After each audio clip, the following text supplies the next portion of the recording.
Good evening, everyone. Good evening, Mr. Majority Leader. How are you? I'm well. It appears that we're missing some folks from our public safety departments. Hey, it's the beginning. It's the new year. You know, Yeah. got to get back a routine going again. Right.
Committee meeting of the Quality Life and Public Safety Committee meeting for today, January 19th, 2022. Happy New Year to everyone. My name is Majority Leader TJ Clark. I'm the co-chair of the Quality Life and Public Safety Committee meeting. And we are also joined by our council president, who is a voting member, Maddie Rosado, and we have our esteemed other councilwoman, Shirley Surgeon here. Councilman, even though you see Councilman Sanchez's profile pic, that is not him. That is our wonderful staff member, Haley Green Ortiz, who will be doing the scribing today. And we have attorney Natalie Fiola Guerreri and our fire chief, Rodney Barco. So we don't have any referred items today. We're just going to be receiving updates from our public safety departments. And so we did have on our agenda for Susan Webster, Director of Emergency Services and Technology, to join us tonight and to provide us with an update, but she is under the weather, so she will not be joining us tonight. And so Chief Barco, you can kick it away with an update from the Hartford Fire Department. Thank you, Councilman Clark. Good evening, everyone. Haven't seen you all in such a long time. It's great to see your faces. I hope everyone enjoyed the holidays and had a good time off. and you and your families are doing well. You mind if I share my screen, sir? Go right ahead, sir.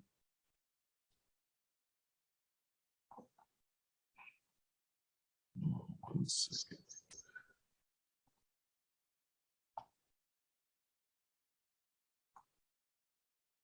Can you see that? Yes. Yes, sir. Okie doke. So as for HFD, we're doing pretty good on this side. Everyone is continuing to stay busy. The pandemic has not slowed down efforts. Fires are up. We seem to be getting a lot of them over the weekends, and at least one every week, and maybe a few on the weekends. But as far as COVID-19, we have no PPE needs at this time. We're continuing to work with the state of Connecticut and the city to acquire more home testing kits. Currently, we have 9 members in quarantine and 18 members in the COVID protocol. What that means is that 18 of the members have possibly been exposed, but are not exhibiting any signs or symptoms. So we simply keep them in the protocol until the recommended 5 to 10 days. And then they can go without masks while they're performing their daily duties. Updated the City of Hartford COVID policy to reflect current CDC guidelines for the membership.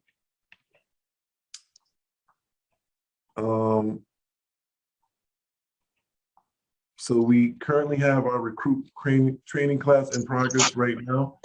The new recruits so far are on schedule to graduate in April. Currently, there are 28 recruits out of 30. We originally had 30, but a few of them dropped out for various reasons. And out of those 28 recruits, 11 of them are Hispanic, 10 African American, and 7 Caucasian. We recently completed our district chief test and our special services captain test. And both of those tests are awaiting the results from the testing company. So when those come back, candidates get to review their scores. And if they disagree with a certain answer, there's a review process that they can go through and challenge the score. The driver test was completed, promoted 16 new drivers. This is a new position for HFD going forward. Normally, we would have 3 positions.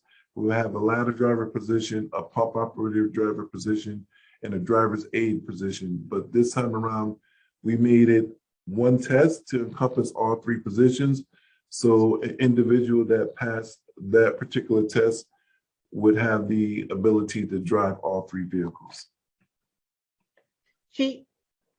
Yes, ma'am. Through you, Chair, I have a quick question on the testing. So what would be the next test coming up in the following months? Or is there no test coming up?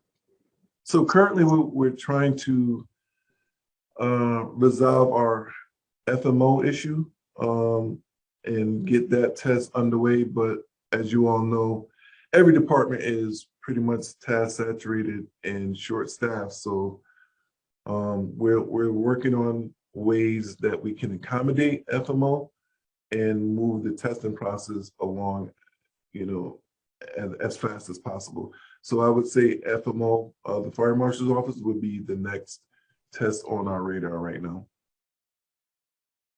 And when was the district chief test? That was completed, I believe it was completed last month. Okay, thank you. Toward the end of December, along with Special Services Captain. Thank you. Yeah. So recent partnerships, we partnered with the City of Hartford and Health and Human Services to help distribute home test kits and N95 masks. December 30th, with the assistance of CERT, we handed out over 8,000 home test kits. And then January 13th of this year, we handed out over 6,000 home test kits. But we also distributed thousands of home test kits along with N95 masks, and with the help of Health and Human Services to senior congregate housings and city employees, early learning centers, and the Hartford public school system. So we will continue to partner with the city and the state to receive home test kits and give those out to the necessary folks that need them as we get them. So this is our fire stat data. December's data was not completed. We had some issues with the technology, but Chief, I hate to, okay, never mind. Thank you. It was a split screen. Okay, you may proceed. So for the month of November, as you can see, we met our response time 72.73% of the time, and we had 11 fires for the month of November. As compared to the month of November in 2020, there was 100%. There was 100% meeting the response time. So it's the difference in this year's data and last year's data is now we get to track call processing time through the new CAS system, whereas last year we weren't able to track that specific statistic. So the outcome and the numbers are slightly lower due to that one particular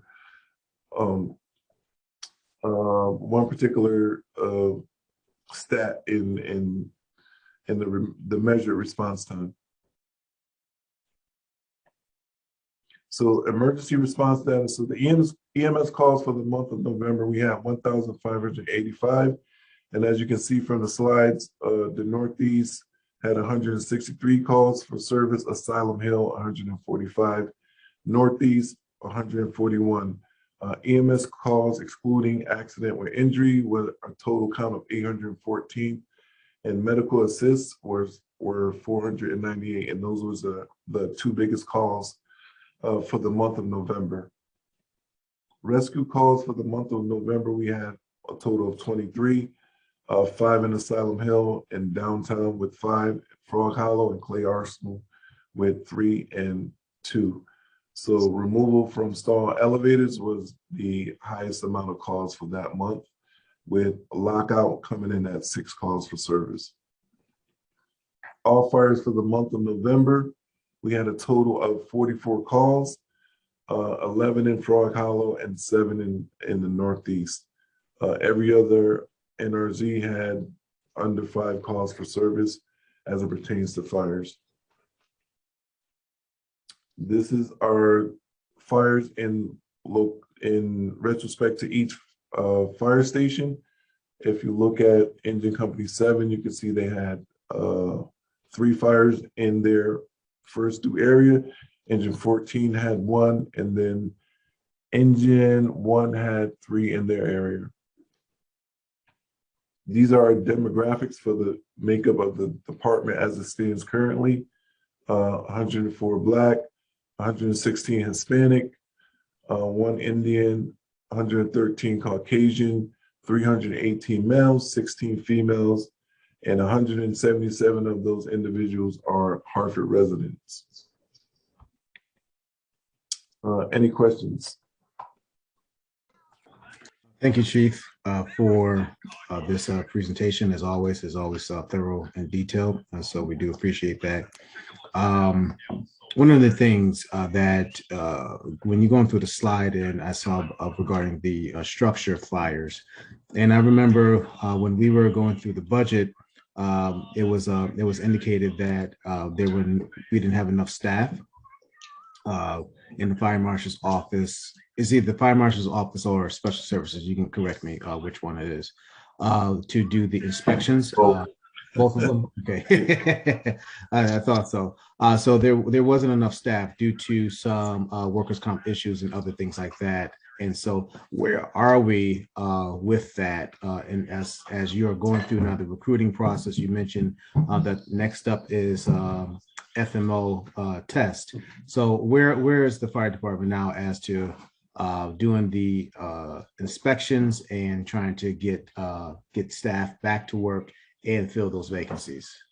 Yes, sir. So currently, we have 2 employees out. We had 3 employees on long-term injury. 2 of those employees have since separated from the city through the ADA process. They just did not have the capacity to do the job. Currently, what I've done as the fire chief is to assist the FMO's office is I've authorized overtime on their RL. So the FMO office works a 4-day week, a 40-hour week. So one group will be off on a Friday and a Monday. So in order to catch up on inspections and not interfere with their daily duties, they're authorized to do inspections on their RLs. We have had discussions with Local 760 and Human Resources as to some options that we can do to alleviate the burden and assist with inspections in the meantime. But we're trying to push those options. We're trying to expedite those options as we speak, because there is another class that the state puts on once a year to get individuals certified through whether it be building code or fire investigation. And we reserved 4 slots in anticipation that we will get 4 individuals into those classes. Now, I also done some research in looking to host a fire marshal's class for Hartford specifically, but those instructors are few and far in between, and it's really hard to get someone to teach a class specifically for one municipality. So in the meantime, we're moving forward with getting those 4 individuals tested, whether it be through time and experience, and then getting them into that class so we can get them to assist with inspections as fast as possible. And that deadline for the class is, I believe, is February 26th. So I've been in talks and communications with HR and the local. All right, thank you for that. Also, too, regarding the fire classes, so you have one already underway. Is there another one? I think Council President had kind of asked this question. Do we have another one per our budget that is scheduled for this fiscal year? So we have not been approved for another class as of yet, but this year we will have individuals eligible to retire, and that list is still good for, I believe, 2 years. So through attrition, when that starts to happen, we will request another class. Do you know offhand the number of individuals that are eligible for retirement? We have about 20 folks, sir. And are those individuals more on the higher end of the scale as far as rank? Not all of them. There are a few. There's maybe 1 or 2 captains and 3 or 4 lieutenants and some senior backseat guys. But those lists are still current. And like I said, we just did the captain's test. So once those individuals leave, we'll be able to promote immediately. Okay, thank you. Just want to recognize Councilman Josh Mitchum and Councilwoman Tiana Hercules, who has joined us, and I open up the floor for the rest of my council colleagues for questions for Chief Barco. Any questions? Go ahead, Councilman. Councilman Mitchum. Thank you. Good evening, Chief Barco. Sorry for the kid music in the background. I'm just curious, and forgive me if you already addressed this because I came in a little late, but I know you mentioned that there's a lot of, that you're working short-staffed. I presume that's because of COVID. Have you had any significant problems with losing people for a long time because of COVID? People who have complications or long COVID or anything like that? Has that been an issue for the department? No, sir. We haven't had any.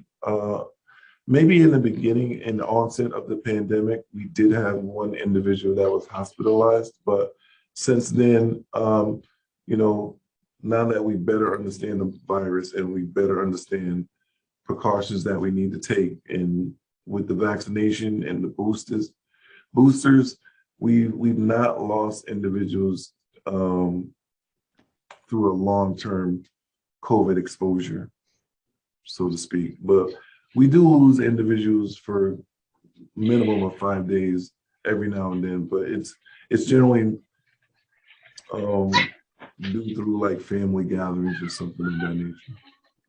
So I guess that sort of gets to my next question: is when you do have people out because of COVID, is that, do you just treat that like sick time, or is that like or do you treat that like a workplace injury? Because I assume a lot of folks are exposed by being out in the community, giving out the masks, doing all the stuff that the firefighters do. Yes, sir. That's we treat it as, well, when they quarantine, they're using their own accruals, and that's per city policy. Thanks. That's all I had. Yep. Thank you, Councilman Mitchum. Council President, you had a question? Yes, I'm sorry, Chief Barco. I think I missed the slide where you report on how many Narcan usage we've had in the past month in the city. I apologize.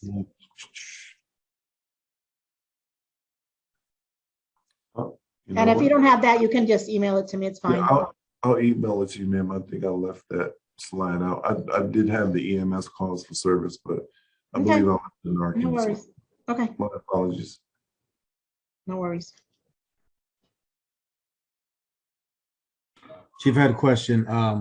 What are the safety protocols for the firehouses if somebody is exposed? Is there like a daily check-in regarding level of exposure and if they have any symptoms?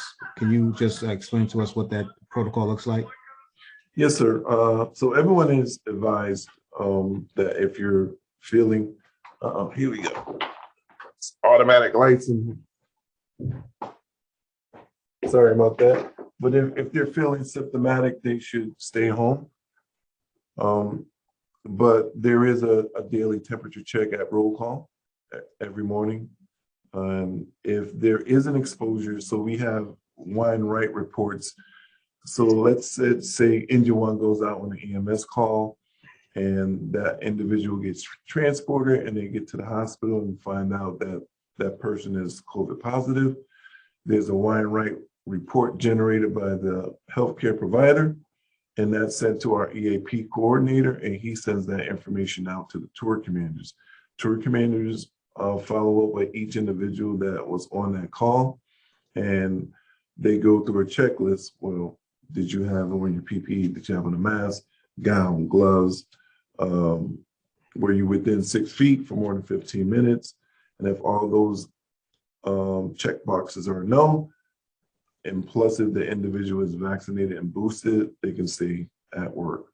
So generally, most of the time when we go on calls for service, if it is a suspected COVID call, there are certain triggers that the RTO transmits over the radio so that individuals know that you're going to this type of call or this type of facility.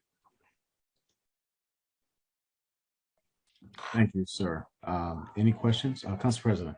I don't have a question. I just wanted to commend Chief Barco and his staff for their due diligence. I felt so bad when they were, delivering the test cases for COVID and masks to the various nonprofits, and the authority did get some masks. So there were 3 of them that actually froze outside, bringing in over 2,000 tests. So they did an awesome job. It was really cold that night. So thank you for that. No worries. They love it. They love helping the community, and they love to serve. Thank you. I have a question about Narcan, and this relates to the tragedy that we know about at the Sports Medical and Science Academy. What is the the school district and city doing to address any potential issues regarding this? Because presently, is Narcan supplied to the schools, and in addition to that, is Narcan in any of our city buildings? So I know the mayor has been in talks with the school superintendent, and I believe city leadership is working on a plan to get Narcan into the school system, along with the training on how to use it and what that entails. As far as I know, sir, there is no Narcan in any city facilities besides what the fire department carries to calls for service.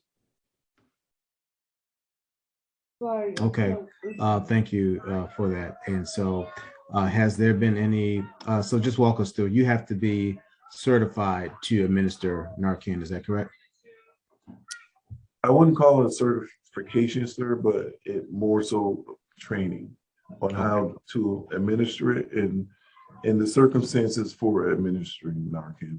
Now, is there a specific person that has to be trained to administer it? Like, can I, as a member of the public, administer Narcan, or you have to be either a police officer, a fire officer, or somebody that works in that specialized field? Nope, you do not. I believe there was a program a few years back. There's some individuals that are generally in the area or know of or may suspect someone that might potentially overdose, and they've been given Narcan to mitigate the opioid effects on that individual. So as long as you're taught how to administer it, there's really no certification in, like, you don't get a card saying you're certified to administer Narcan. It's not like a card that you receive as being a first responder or somebody that's certified in CPR, right? No, sir. Okay. All right. Any other questions from my colleagues? None, seeing none. I don't know where our police department is. There was a notice that went out to all attendees as usual for our monthly meeting. So I want to assume that something happened that deterred them from attending our public safety meeting tonight. But I do want to, yes, Council President. So I just, I got word from some of the officers, and I don't know if this might be what happened, but a lot of the officers were in New Haven at the Diana Gonzalez's funeral. So that, Yeah, I know for Chief Doty had attended that, so they could still be up there. Okay. All right. Be as it may, and we are all flexible and understandable about how we are pulled in multiple places, since we just don't serve the city, but we also serve beyond our capital region. We're going to have a special Quality of Life and Public Safety Committee meeting. That way it will be dedicated just solely to the police department and providing us updates on some of the latest things that we have been seeing in our city since the new year. So since we have no other items to discuss, I will open up the floor again for anybody that wanted to, any member of the committee or council that wants to say anything. Seeing none. All right. Well, sorry, I couldn't raise my hand fast enough on the thing here. Sorry, this is Tiana. Yes, Council. Hi, thank you. I just wanted to quickly just say hello to the chief. Hopefully we will have an opportunity to meet in person. Sorry that my camera's not on. I was driving, so it's dark in the car. Just wanted to thank you so much in your department for being on the front lines every day, and especially in these very harrowing and difficult times. So hopefully we will get the opportunity to meet in person soon, but thank you for all the important and great work that you continue to do across the city. Thank you, ma'am. Anything else for the good of the order? Seeing none, hearing none. Everyone have a great night. Stay safe, stay healthy, and take care. Goodbye. Thank you. Good night. Great seeing everyone again. Take care. Great seeing you as well, Chief.